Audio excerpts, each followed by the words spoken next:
Harapan dunia membuncah setelah perusahaan farmasi Amerika Serikat Pfizer mengumumkan kandidat vaksin corona yang dibuatnya bersama perusahaan farmasi Jerman BioNTech punya efektivitas hingga 90% dalam uji klinis tahap 3 terhadap puluhan ribu sukarelawan di Amerika Serikat. Bursa saham di beberapa negara yang jadi indikator ekonomi global meningkat, seperti di New York, Amerika Serikat. But then when we also got news that Pfizer had a very optimistic phase 3 result, then I think investors are thinking Pfizer is probably not the only one that's going to be reporting good news on the vaccine. And that could help further open up the economy and push earnings estimates higher. Begitu juga Indonesia. Menteri Keuangan Sri Mulyani menyatakan kabar ini menjadi perhatian seluruh dunia yang membuat sentimen positif pelaku ekonomi. Ada beberapa berita positif disampaikan, salah satunya penemuan efektivitas vaksin oleh Pfizer yang menimbulkan sentimen positif di seluruh dunia, ujar Menteri Keuangan Sri Mulyani Indrawati seperti dikutip Kompas.com. Tapi peneliti dari Universitas Pittsburgh, Amerika Serikat menilai masih terlalu dini berharap pada kandidat vaksin corona buatan duet Pfizer dan BioNTech ini.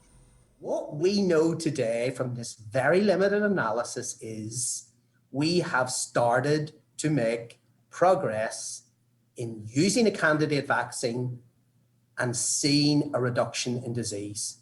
But there's a long way to go before that vaccine is the vaccine that's given to tens, hundreds of millions of individuals. Selain itu, kandidat vaksin buatan Pfizer ini juga punya kelemahan. Ia harus disimpan dalam suhu super dingin, yakni negatif 80 derajat Celcius. Kondisi ini akan menjadi kendala besar dalam proses transportasi dan distribusi hingga penyimpanan sebelum disuntikan ke penerimanya. Sementara itu, pada Rabu waktu setempat, Otoritas Kesehatan Brazil Anvisa akhirnya mengizinkan uji klinis kandidat vaksin COVID-19 buatan Sinovac Tiongkok, CoronaVac, untuk kembali dilanjutkan.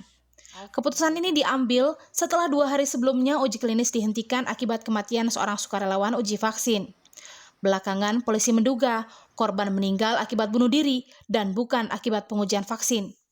A decisão tomada ontem pela Gerência Geral de Medicamentos era a única a ser tomada, em sede de dúvida para obter as informações necessárias, autoriza ou não o prosseguimento. É disso que nós estamos falando. Simples assim, não tem nada além disso.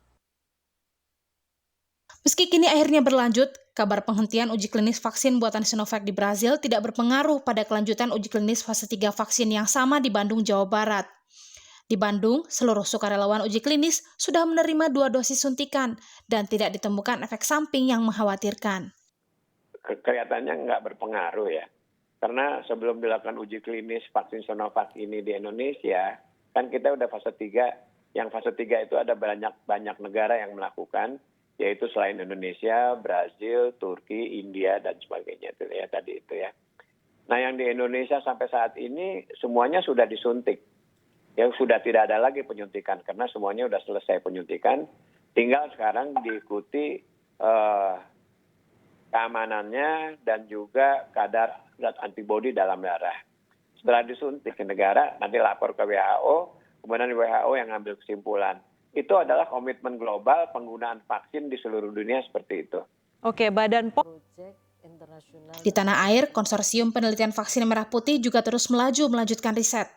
Saat ini riset vaksin merah putih akan memasuki tahap uji praklinis atau pengujian terhadap hewan yang baru akan dimulai Desember mendatang. Kita harapkan sih Desember itu bisa produksi, kan kalau uji klinik kan produksinya harus banyak, kenapa jumlah relawannya banyak. Kalau hewan coba kan kita harus sampai kera, karena kan supaya kalau kera kan standarnya mirip dengan manusia, kalau cuma tikus kan belum. Jadi Desember ini mulai produksi? Enggak, kalau bisa awal Desember itu ke hewan coba, nah sampai kera kan butuh waktu panjang. Jadi harapan kita Desember 2021 tuh bisa produksi, terus untuk masuk ke Ke depan, riset vaksin merah putih masih harus melalui jalan panjang.